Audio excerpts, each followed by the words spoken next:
All right, let's talk about something that so many of us feel but can't quite put our finger on. It's this deep, nagging sense that something about our childhood was off.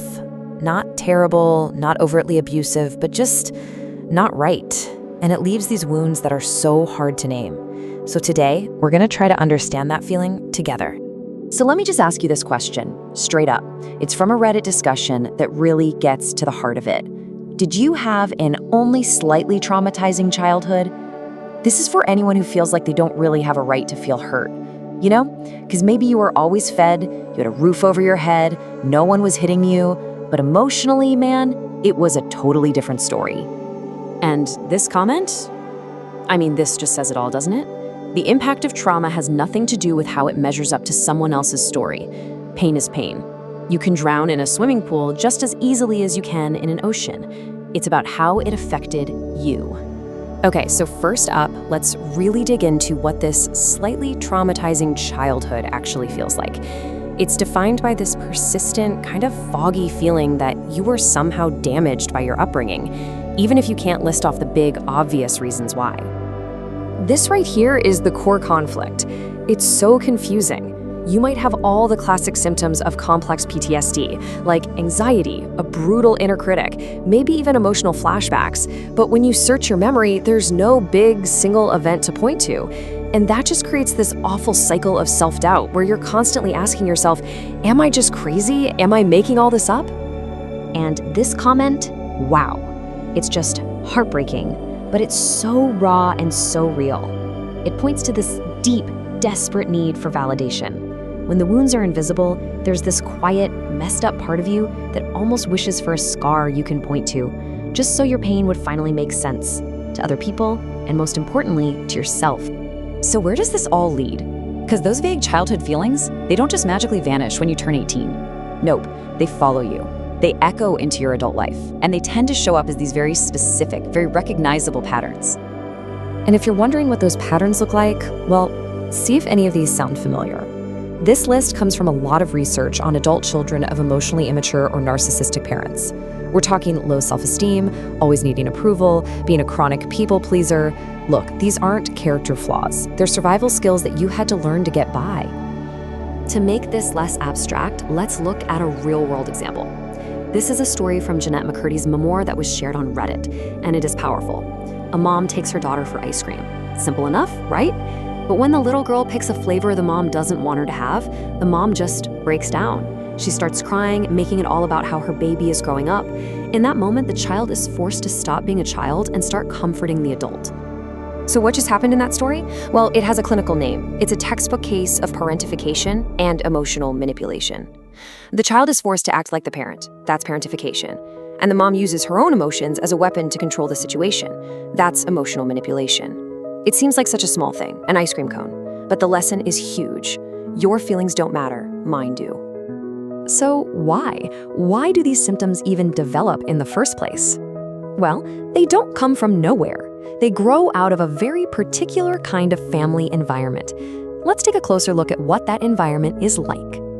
The absolute core concept we have to understand is emotional invalidation. This is the big one. It's what happens when, day after day, a child is taught that their own internal world is wrong, that their feelings are an inconvenience, an overreaction, or just plain incorrect. And I bet some of these phrases are going to sound awfully familiar. You're being too sensitive. Stop crying. It's not a big deal. That never happened. You're making it up. Every single one of these sends a brutal message. What you feel is wrong. Your reality isn't real.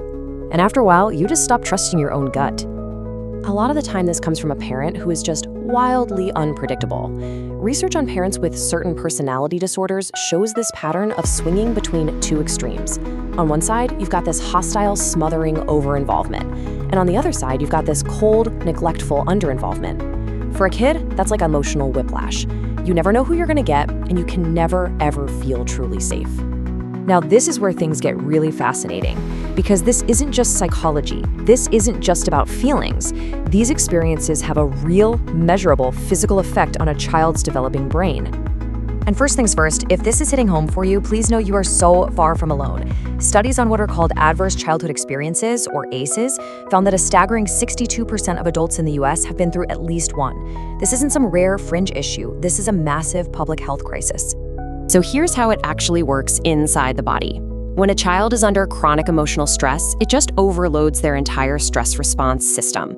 This literally disrupts the brain's construction project. It affects how neurons connect and how whole regions of the brain develop. We can actually see physical changes in the parts of the brain that handle emotion, memory, and fear. The big takeaway here is that this kind of trauma isn't just a memory. It gets physically wired into the brain. Okay, I know that's a lot to take in, but understanding all of this, the feelings, the patterns, the science, it's incredibly validating, right? And it's also the essential first step toward actually healing and building a different kind of future for yourself. So, let's talk about the path forward. And here's the most important part. Healing is 100% possible. It's a journey, for sure. It's about learning to be kind to yourself. It's about learning to trust your own gut again. It is a process of reclaiming your reality and finally believing that your well-being is not just important, it is everything. Now, a massive piece of this puzzle is learning to set healthy boundaries, which, let's be real, is a skill you are probably actively discouraged from learning as a kid. It all starts with self-awareness. Then you have to actually define your limits. Then you communicate them. And here's the hardest part. You have to stay firm, even when they push back, because they will. It's about shifting the focus from getting their approval to giving yourself the care you always needed. And if you ever find yourself slipping back into that old pattern, minimizing your experience, telling yourself, it wasn't so bad, I want you to stop and ask yourself this one simple question that a trauma therapist shared. Would you want your kids to have the childhood you had? For most people, the answer is an instant, gut-level no. And that no, that is your validation. That is the part of you that knows you deserved better. So that leaves us with one final and, I think, empowering question. Yeah, the past shaped you. It absolutely did. But now you get to decide who you want to become. It's not about pretending it didn't happen. It's about taking that knowledge and using it to consciously build the life you want for you. Thanks so much for joining me.